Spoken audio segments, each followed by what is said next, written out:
우리 오늘 은혜 받으실 하나님의 말씀 구약성경 예레미야 33장 1절에서 16절 말씀입니다. 우리 사랑하는 성도 여러분들, 한 주간도 주님 은혜 가운데 평안하셨습니까? 저도 이렇게 잘 쉬기도 하고 또 보고 배우는 시간들을 갖고 돌아왔습니다. 오늘은 하나님의 의라는 제목으로 예레미야 본문을 통해서 말씀을 나누고자 합니다. 우리는 역사의 시간 속에 살고 있어요. 그리고 역사의 주인은 하나님이시고 하나님께서 이 역사를 이끌고 가시고요. 그래서 우리는 그 하나님의 역사의 시간 가운데 내가 있다라는 것을 늘 생각해야 합니다.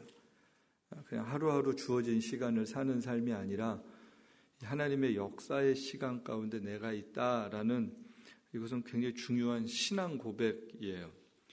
왜냐하면 이 하나님의 역사에 대한 신앙 고백이 있어야 우리 자신이 하나님을 위한 존재이구나라는 것을 인식하기 때문에 그렇습니다. 그렇지 않으면 하나님이 우리를 위해서 있는 것 같아요. 근데 그러지 않고 하나님의 시간 가운데 내가 있다라는 거예요. 이게 신앙 고백이 안 되면 자꾸 우리는 하나님을 이용해서 내가 잘 되고 싶어 해요. 그게 세상의 신관입니다. 하나님을 모르는 사람들은 내가 믿는 신을 통해서 내가 잘 되고 싶어 하는데, 우리는 그러질 않고 하나님의 역사의 시간 가운데 우리가 있다라는 것이죠. 그리고 하나님은 이 하나님의 역사를 우리에게 맡기셨어요. 하나님의 백성들을 통하여서 하나님의 역사가 이 땅 가운데 잘 유지되고 관리가 되고 또 확장도 되고 하나님의 선하심이 잘 나타나기를 하나님이 원하시는데, 그것을 하나님의 백성들에게 맡기셨다라는 것이죠. 그리고 우리는 그 하나님의 역사에 순종하고 살아가는 존재들입니다. 그런데 과거에 보면 하나님의 백성들이 그런 하나님의 역사적 순종을 잘 하지 못했어요. 잘 따르지 못했고 그 하나님의 역사를 이루어내지 못했습니다. 오늘 읽은 본문 예레미야서를 우리가 이렇게 보면 당시 이스라엘 상황들을 잘 알 수 있어요. 이스라엘은 하나님의 특별한 은혜를 받았죠. 말씀도 받았고 또 하나님의 사랑도 입었고, 근데 그 하나님의 마음을 잘 몰랐어요. 하나님의 뜻을 실현해야 되는데 그들은 그렇게 살지 않았습니다. 그래서 하나님께서 예레미야를 통하여서 말씀을 주세요. 이스라엘 백성들이 그런데 순종치 않는 거예요. 오히려 선지자의 이야기 듣기 싫어했습니다. 왜냐하면 예레미야 선지자가 이스라엘은 앞으로 망할 거다, 남쪽 유다는 망할 거다, 바벨론의 포로가 될 거다, 이게 하나님의 계획이다, 이 말씀을 받고 이야기를 하는데 너무 듣기 싫은 거예요. 망한다는 이야기를 하니까. 그래서 선지자를 감옥에 가두었죠. 예레미야는 감옥에 지금 있는 상태에서 하나님 말씀을 주시는 거예요. 그 당시 역사가 안타까운 것은 하나님의 백성들이 하나님께 불순종을 했다라는 거고요. 그래서 하나님이 선지자를 보내주셨는데 그 선지자의 이야기를 듣지 않았다라는 거예요. 하나님 말씀 거역한 거죠. 불순종하는 거와 거역은 또 좀 달라요. 완전히 거역을 하는 거예요. 그래서 역사가 어두웠죠. 더 소망이 없었어요. 말씀에 순종하지 않는 시대는 늘 소망이 없습니다. 잘 살고 못 살고가 중요한 게 아니라 하나님의 말씀에 순종이 되냐 안 되냐, 이게 중요한 거거든요. 지금 감옥에 있는 예레미야에게 근데 하나님께서 굉장히 우리가 잘 이해하기 어려운 말씀을 하나 주세요. 32장에 나오는 내용인데, 감옥에 있는데 예레미야에게 하나님께서 내 친척이 와서 너한테 땅을 사라 그럴 거야. 그럼 너는 그 땅을 사. 그리고 그 땅 계약서를 잘 보관하고 있어. 이런 말씀을 32장에서 주세요. 여러분들이 매일 성경을 잘 하셨으면 이 내용을 잘 아실 거예요. 하나님께서 특별하게 감옥에 있는 예레미야에게 땅 사라라는 말씀을 해주시는 거예요. 그럼 생각해 보세요. 지금 하나님의 말씀이 잘 일치가 되지 않아요. 나라가 망한다 그러곤 땅을 사 그러면 이게 잘 우리들의 상식과 우리들의 기본적인 내용으로는 잘 말이 되지 않죠.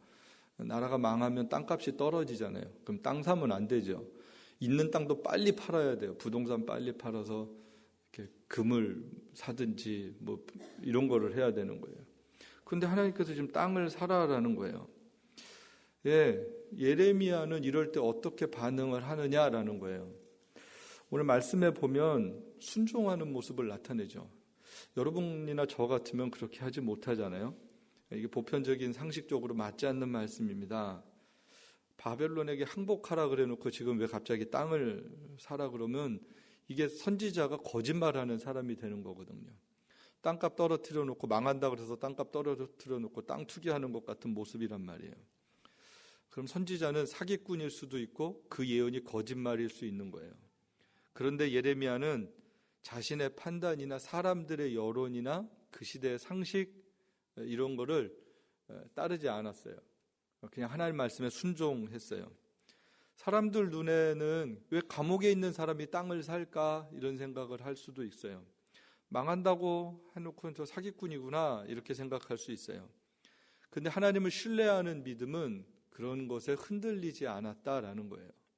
사람들이 뭐라 그러든 어떻게 판단하든 내 생각은 이게 아닌데 근데 하나님은 왜 이렇게 말씀하시지?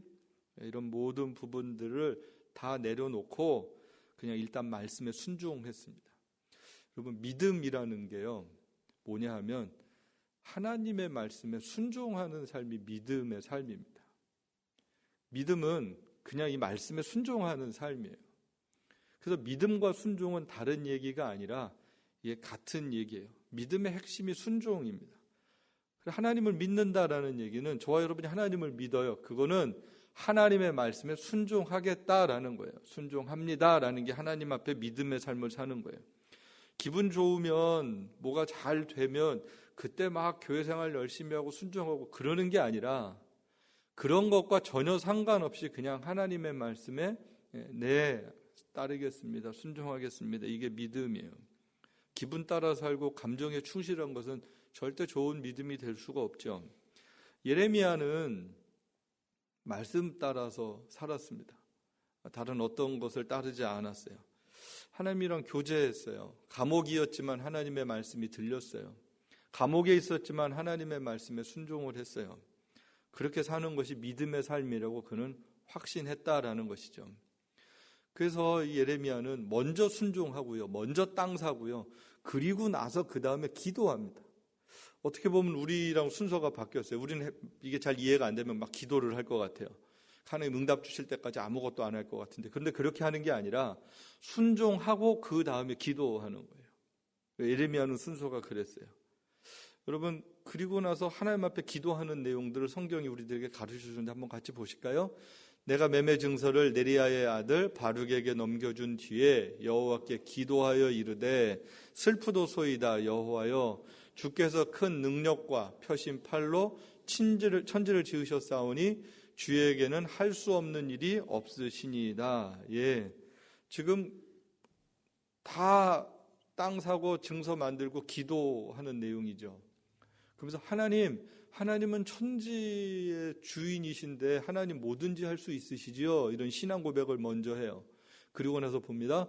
보옵소서 이성을 빼앗으려고 만든 참호가 이 성에 이르렀고 칼과 기근과 전염병으로 말미암아 이 성이 이를 치는 갈대아인의 손에 넘긴 바 되었으니 주의 말씀대로 되었음을 주께서 보시나이다.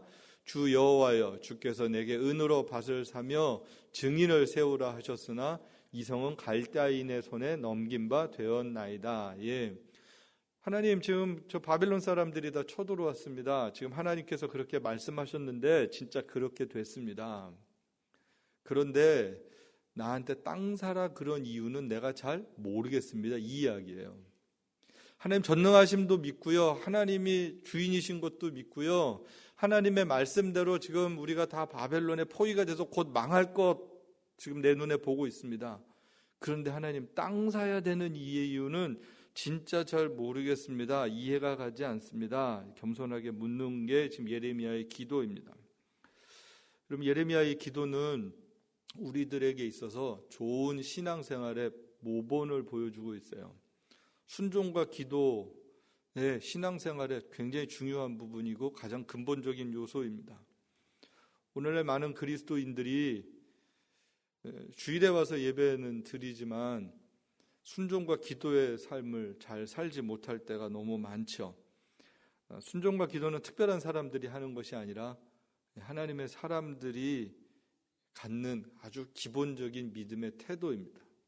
여러분 한번 스스로를 한번 생각해 보세요. 내가 얼마나 순종하나, 얼마나 말씀에 순종하고 그리고 내가 기도의 삶을 살고 있는가. 이 순종과 기도에 하나님께서 예레미야에게 말씀하세요. 말씀하시는 내용이 27절에 있는 굉장히 중요한 말씀이에요. 같이 한번 보겠습니다. 보라, 내가 노여움과 분함과 큰 분노로 그들을 쫓아보내었던 모든 지방에서 그들을 모아들여 이곳으로 돌아오게 하여 안전히 살게 할 것이라. 그들은 내 백성이 되겠고 나는 그들의 하나님이 될 것이다. 요 앞에 27절 말씀을 보면 무슨 말씀이 있냐면 나는 전능한 하나님이다 라는 말씀이 있어요. 나는 여호와다, 전능한 하나님이다. 여러분 사실 이 말씀이 모든 것의 답이죠. 전능하신 하나님, 그 하나님이 우리 하나님이 되시면 그분이 하는 일은 못하실 것도 없고 우리가 이해가 가고 안 가고와 상관없이 그분은 그분의 일을 하시고 그분은 늘 오르시다라는 거예요. 우리들은 경험이나 우리의 지혜나 모든 것이 굉장히 제한적입니다. 저와 여러분이 아는 게 있으면 뭐 얼마 안 되잖아요. 근데 그 하나님의 지혜와 우리의 지혜를 비교할 수 없죠. 우리는 우리 앞일도 몰라요. 어떻게 될지 몰라요. 그래서 늘 불안해해요. 세상 고민을 아무리 해도 우리가 그 문제를 해결하지 못해요. 그래서 하나님께 의존할 수밖에 없고요. 그 하나님 앞에 모든 것을 맡길 수밖에 없어요. 지금 하나님께서 이해가 가지 않는다고 질문하는 예레미야에게 주시는 답이 뭐냐면 나는 전능한 하나님이야 라는 거예요. 네가 믿는 하나님, 너에게 말씀한 하나님은 전능해. 나 여호와는 전능해. 여러분 이게요 모든 것의 답이에요. 하나님은 전능하시다라는 거예요. 저와 여러분이 믿는 하나님 전능하심을 여러분 믿으세요? 그게 답이에요. 그리고 불순종이 이스라엘의 망하는 원인이었다는 것을 지금 본문에서 가르쳐주고 있는 거예요. 그런데 망하는 것이 끝이 아니라 내가 화도 났고 너희들이 불순종해서 속도 상하고 마음이 아파서 바벨론의 포로가 되게 하지만 그게 끝이 아니야라는 거예요. 그들은 내 백성이 되겠고 나는 그들의 하나님이 될 거야. 지금은 망해서 바벨론의 포로로 잡혀가지만 내가 다시 돌아오게 할 거야 라는 거예요.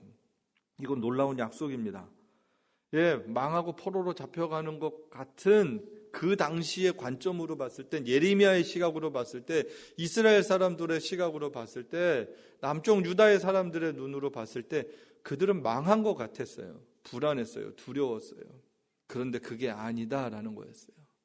그래서 땅을 사는 이유는 다시 사람들이 돌아와서 살게 될 것이다 라는 약속이었어요. 그리고 하나님께서 이 약속을 내가 이룰 거야 라는 거였어요. 그러면서 33장으로 넘어오면서 다시 한번 하나님의 회복의 약속을 감옥에 있는 예레미야에게 두 번째 주시는 말씀이 오늘 본문 33장이에요. 그래서 32장도 감옥에 있는 예레미야에게 땅 사라고 말씀하셨고 지금 33장에 와서는 그러면서 회복에 대한 약속들이 32장 후반부에서도 나오지만 이 33장 앞부분에서는 그냥 하나님이 어떻게 회복하실 건지에 대해서 말씀하시는 거예요. 그래서 33장 6절, 7절, 9절 말씀 한번 같이 봅니다. 보라, 내가 이 성읍을 치료하며 고쳐 낫게 하고 평안과 진실이 풍성함을 그들에게 나타낼 것이며 내가 유다의 포로와 이스라엘의 포로를 돌아오게 하여 그들을 처음과 같이 세울 것이며 이 성읍이 세계 열방 앞에서 나의 기쁜 이름이 될 것이며 찬송과 영광이 될 것이요 그들은 내가 이 백성에게 베푼 모든 복을 들을 것이요 내가 이 성읍에 베푼 모든 복과 모든 평안으로 말미암아 두려워하며 떨리라. 지금 하나님께서 약속을 주시는 거예요. 이 성읍을 치료할 것이다. 고쳐서 낫게 할 것이다. 평안, 진실, 풍성함 그들에게 나타낼 것이다. 포로를 돌아오게 할 것이고 그들을 처음같이 세울 것이다. 이 세상의 모든 열방 가운데 내 백성들을 귀한 백성 만들 것이다. 이게 하나님의 약속이에요. 여러분 지금 감옥에 있는 예레미야가 이 말씀을 듣는다고 한번 가만히 생각을 해보세요. 나는 감옥에 억울하게 지금 갇혀 있는데 나라가 망한다 그러는데 하나님은 이 큰 약속의 말씀을 지금 주시고 계시는 거예요. 그럼 감옥에 있어도 하나님의 이 약속의 말씀으로 인해서 다시 위로와 회복과 평안을 예레미야가 먼저 얻게 된다라는 것이죠. 그럼 예루살렘 성에 대한 약속이에요. 이 성읍이 어떤 성읍이 될 것인가? 예, 이 성읍으로 말미암아 모든 복과 모든 평안으로 말미암아 온 세상이 두려워하게 떨게 될 것이다라는 약속을 해주고 계신 거죠. 예, 포로에서 돌아와서 그냥 겨우 어떻게 하면 먹고 살까 이런 고민하는 약속의 말씀이 아니라 세계 열방 가운데 이 백성은 내 백성이 될 것이야라는 하나님의 놀라운 축복의 말씀을 지금 주고 계신 거예요. 하나님은 계획이 있으셨어요. 하나님은 하나님의 백성을 향한 늘 계획을 갖고 계세요.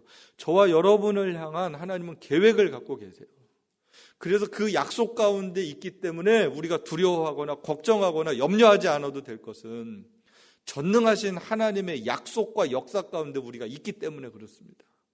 우리는 우리를 믿고 사는 게 아니에요. 우리의 자산을 믿고 사는 게 아니에요. 내가 세이브해놓은 어카운트 때문에 내가 미래가 평안한 것이 아니라 전능하신 하나님이 우리의 아버지가 되시기 때문에 그것 때문에 평안한 것입니다. 그 약속을 믿고 살아가는 거죠. 우리가 절망할 수 없는 이유는 바로 이 하나님의 약속에 있습니다. 우리 포기하지 말아야 될 이유는 이 하나님의 신실하심에 있는 거예요.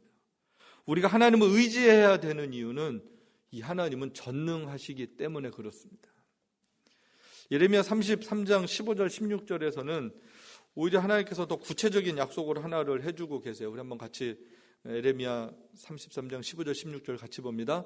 그때 내가 다윗에게서 한 공의로운 가지가 나게 하리니 그가 이 땅에 정의와 공의를 실행할 것이라. 그날에 유다가 구원을 받겠고 예루살렘이 안전히 살 것이며 이 성은 여호와는 우리의 의라는 이름을 얻으리라. 아멘. 예, 이 말씀은 예루살렘 멸망했지만 회복된 이후의 모습이죠. 하나님을 예배하지 않았던, 하나님을 알지만 하나님을 사랑하지 않았던 세대. 그래서 공평하지도 않았고 정의롭지도 않았고 예배도 없었던 시대. 그런데 그래서 하나님의 심판을 받을 수밖에 없었던 세상이지만 다시금 하나님께서 한 왕을 세우신다 그래요. 다윗에게서 한 공의로운 가지가 나서 이건 예수 그리스도에 대한 약속의 말씀이었습니다. 결국은 그 예수님께서 하나님의 정의와 공의를 실행할 것이다. 그 하나님의 백성들을 통해서 이 땅은 다시 회복될 것이다. 그날에는 유다가 구원을 얻겠고 예루살렘이 안전히 살 것이며 이 성은 여호와 우리의 의, 하나님의 우리의 의야 라는 놀라운 칭호를 받게 될 것이다 라는 그런 약속의 말씀을 지금 주고 계신 것이에요. 예수 그리스도를 통한 새로운 나라, 예수 그리스도를 통한 새로운 하나님의 백성이 창조되어지는 그것이 오늘날 교회입니다. 하나님의 백성들입니다. 저와 여러분입니다. 그래서 우리를 하나님께서는 거룩한 교회다라고 말씀하셨고 새 예루살렘이다, 새 하나님의 백성이다라고 말씀하시는 거예요. 여러분 지금 이 예레미야에 있는 말씀은 예수님 오시기 전에 지금부터 약 BC 586년 전에 있었던 말씀이에요.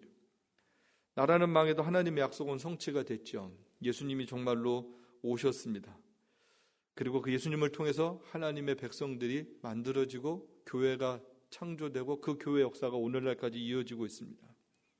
하나님은 서두에서 말씀드린 것처럼 하나님의 역사 속에 하나님의 백성들을 통해서 다시금 하나님의 나라가 회복되길 원하시는데 그 중심에 오늘날 교회가 있다라는 것이죠.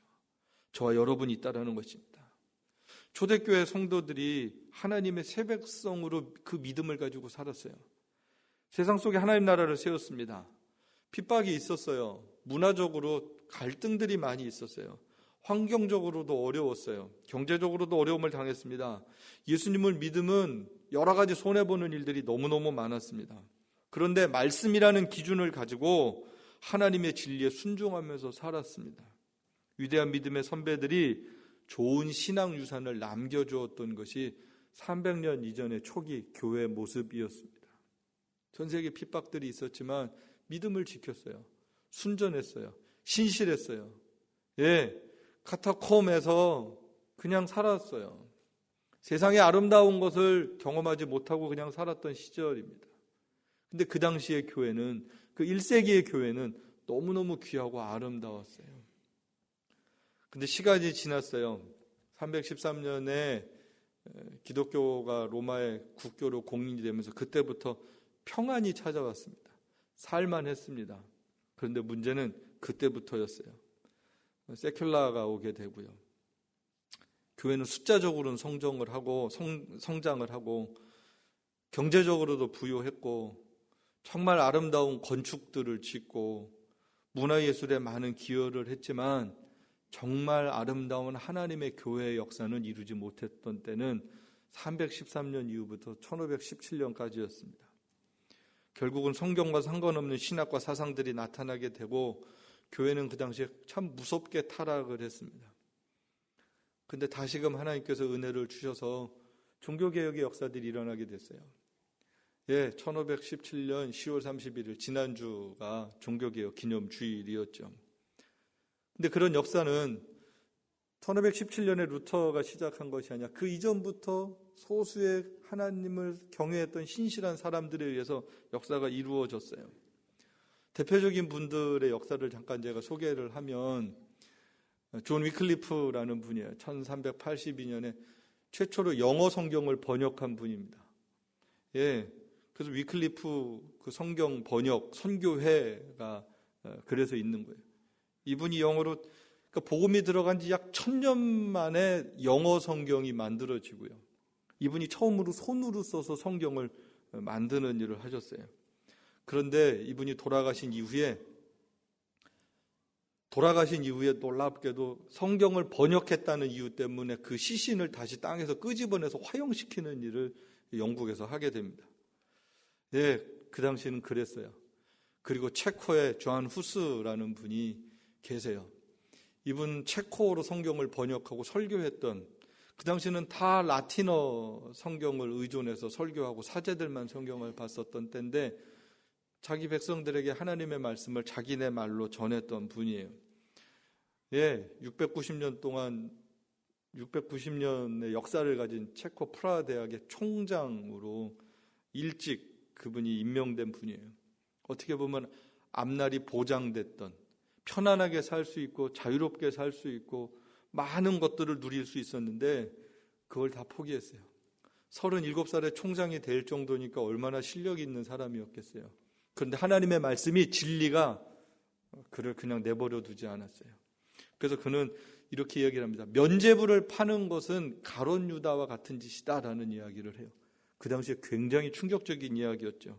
그리고 이분 이야기를 합니다. 진실만을 찾아라. 진실만을 들어라. 진실만을 배워라. 진실만을 사랑하라. 진실만을 말하라. 진실만을 지켜라. 죽음을 두려워 말고 진실만을 사수하라. 진리에 대해서 끊임없이 외쳤습니다.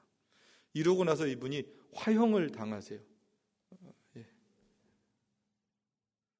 독일에 있는 어떤 조그만 콘스탄자라는 그 호수가 있는 도시에서 이분이 거기서 화형을 당하시고요. 이분의 동상이 지금 체코 프라하 광장 가운데 역사적으로 남아만 있죠. 이분이 순교를 당하시면서 지금 나는 어쩌지 못하지만 100년 뒤에 백조가 나타날 것이다라는 위대한 이야기를 합니다. 그게 바로 마틴 루터였어요. 1517년에 마틴 루터가 독일에서 종교개혁의 불씨를 일으키죠. 이때는 인쇄술이 발달이 돼서 이 이야기가 막 사방으로 퍼져나갔고요. 독일어 성경을 번역하는 일을 굉장히 위대하게 하게 됩니다.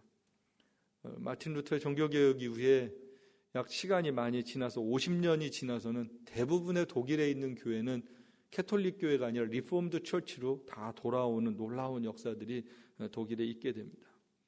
그리고 나서 이 시대의 가치에서 우리 존 칼빈, 우리 기독교 강요를 저작한, 신학적으로 기독교를 잘 체계화시킨 분이 나타나게 돼요.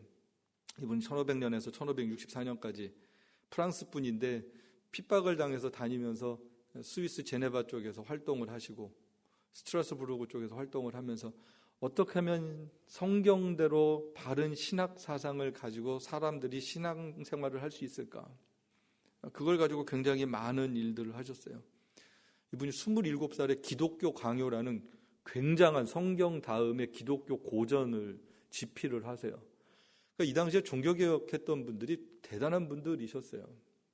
성경을 너무 잘 알아서 그 성경대로 돌아가야 된다라고 외쳤던 분들, 존 위클리프라든지 존 후스라든지 마틴 루터도 사제였고 교수였고요. 존 켈빈도 27살에 기독교 강요를 쓸 정도로 실력이 있었던, 헬라어, 히브리어, 라틴어, 아람어 언어와 신학이 아주 대가들이었습니다. 하나님께서 이런 분들에게 은혜를 주셨어요. 그리고 이런 분들을 통해서 하나님의 말씀이 아주 거룩한 빛처럼 그 당시에 찬란하게 빛나게 하셨어요.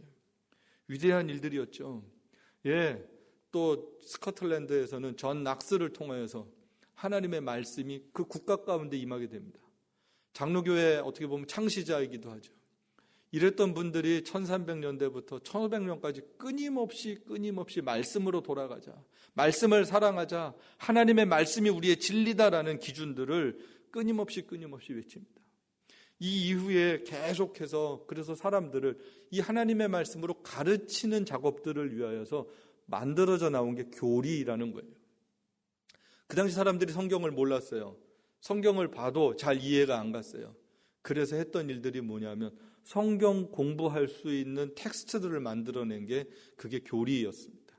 그래서 나온 게 1542년에는요, 이 신앙 고백의 역사들이 있어요. 제네바 교회에서 교리 문답을 만들어냅니다. 켈빈에 의해서 만들어지고요.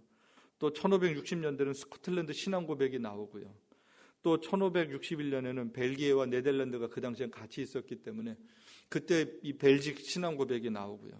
그리고 1563년에 독일에서 하이델베르그 신앙 고백이 나오고요. 우리가 지금 주보에 놓고 같이 문답을 하는 하이델베르그 신앙 고백이 1563년에 만들어졌던 굉장한 신앙 고백이에요.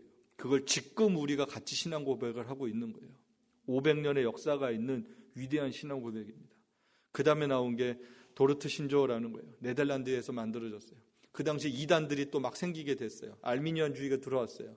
그래서 이 신앙 고백들을 훼손할 때 다시금 학자들이 모여서 다시금 하나님의 말씀으로 돌아가야 된다라는, 그래서 저때 나온 게 켈빈주의 5대 교리가 나온 거예요.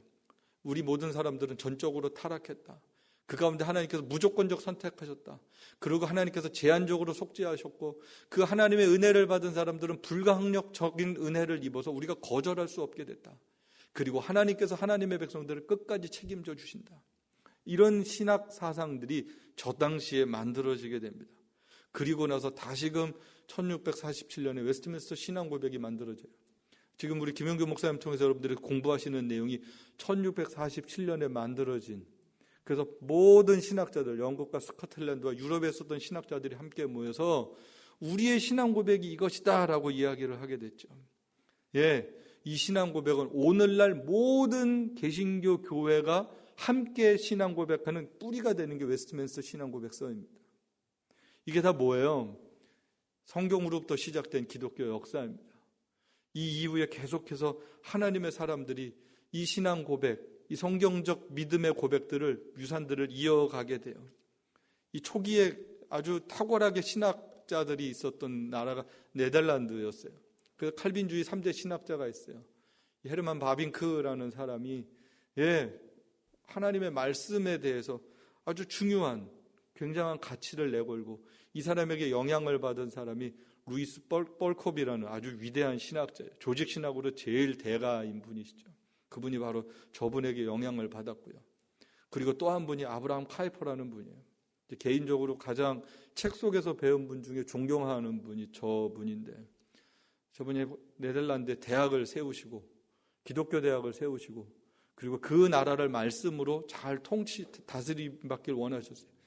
결국은 저분이 네덜란드에 수상까지 하시고 신학자면서 목사면서 한 나라의 총리가 되어지는 굉장한 일들을 하고, 저 학교 출신들이 학교의 총리나 역사적으로 위대한 인물들을 많이 배출하는 그런 일들을 하죠.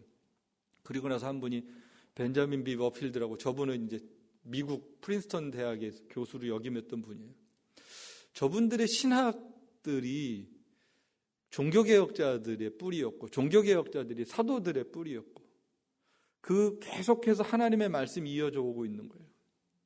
그러면서 이 역사가 오늘 우리 하나님의 말씀, 신구약 성경, 이 하나님의 말씀이라는 신앙 고백을 하고요. 성경으로 돌아가자는 종교개혁의 정신들을 계속 오늘도 이어가고 있고요. 바른 신앙 고백들을 같이 하나님의 말씀을 통해서 배워가고 있고요. 성경의 기초를 둔 우리 에덴교회가 속해 있는 PCA 교단이 이런 성경에서부터 종교개혁자들로부터 위대한 신앙 고백으로부터 신학자들까지 이렇게 이어져 내려오는 선상에 저희가 있다라는 거예요. 저와 여러분은 다 종교개혁자들의 후예들이고요. 그리고 위대한 신앙 고백을 했던 그런 성도들의 역사를 이어가고 있는 사람들입니다. 제가 왜 이 말씀을 드리냐 하면 종교개혁 기념일을 맞으면서 우리 에덴교회가 어떤 교회가 되어야 할까? 우리 성도들은 어떤 성도들이 되어야 할까? 그냥 하루하루 이 땅에 살면서 예수 믿고 잘 살고 복 받고 이런 신앙생활을 하는 성도들이 되어서는 안 되고 이 진리를 지키고 이 진리를 따라서 살고 이 진리를 우리 다음 세대들에게 물려줘야 되는 역사의 책임이 있다라는 것을 같이 말씀을 통해서 나누고 싶었습니다. 예레미야가 그랬어요. 감옥에 있었지만 하나님의 말씀을 받고 이 진리 안에 하나님의 역사가 있다라는 것을 믿었어요. 그래서 그는 꿈을 꾼 거예요. 돌아올 꿈을 꿨어요. 회복될 하나님의 나라의 꿈이 있었어요. 예, 초대교회 성도들이 300년 동안 카타콤에서 언더그라운드에서 생활을 했지만 하나님 나라의 꿈이 있었습니다. 예, 그 중세에 타락했던 시대에 가만히 있으면 성공하고 출세할 수 있었는데 하나님의 말씀을 받았던 사람들은 그렇게 살 수가 없었던 거예요. 자기의 삶 다 내려놓고 순교의 길을 가는 거예요. 진리 때문에. 그 진리를 지키기 위해서. 예, 종교개혁자들이 그렇게 살았습니다. 그들이 다 방황하면서 살았어요. 그냥 있었으면 총장이었어요. 교수였어요. 사제였어요. 부와 권력이 보장되는 삶이었어요. 그런데 그 삶을 편안하게 여기지 않았어요. 그 삶을 누리지 않았어요. 진리를 따라서 살았어요. 하나님 나라를 위해서 살았어요. 오늘 저와 여러분들이 그런 신학 사상을 이어가고 있는 사람들입니다. 나 잘 살기 위해서 예수 믿는 게 아니고요. 그냥 하나님 사랑하기 위해서 예수님 믿는 거예요. 하나님 사랑할 수 있는 그 은혜를 입고 하루하루를 살고 있다는 것이죠. 여러분, 우리의 신앙의 관점이 어딘지를 한번 돌이켜 보십시오. 예, 종교개혁자들은 뭘 따라서 살았나? 진리를 따라서 사는 것이 어떤 것인가? 그냥 하루하루 안주하고 평안하게 살아가는 삶이 아니라 늘 진리를 위해서 사는 삶입니다. 진리 안에 거하는 삶입니다. 그 하나님의 말씀을 따라서 살아갈 때 하나님은 빛을 비춰주시는 거예요. 그리고 그 빛을 따라서 잘 살면 하나님께서 그 가운데 평안이라는 복을 주셔서 환경을 이기고 세상을 이길 수 있는 능력을 하나님께서 주신다라는 거예요. 여러분, 그 빛을 따라서 살아가는 저와 여러분 될 수 있게 되기를 주님의 이름으로 축복합니다. 우리 한번 같이 기도하겠습니다. 이 시간 한번 기도할 때 예수 믿고 잘 되는 삶이 아니라 진리를 따라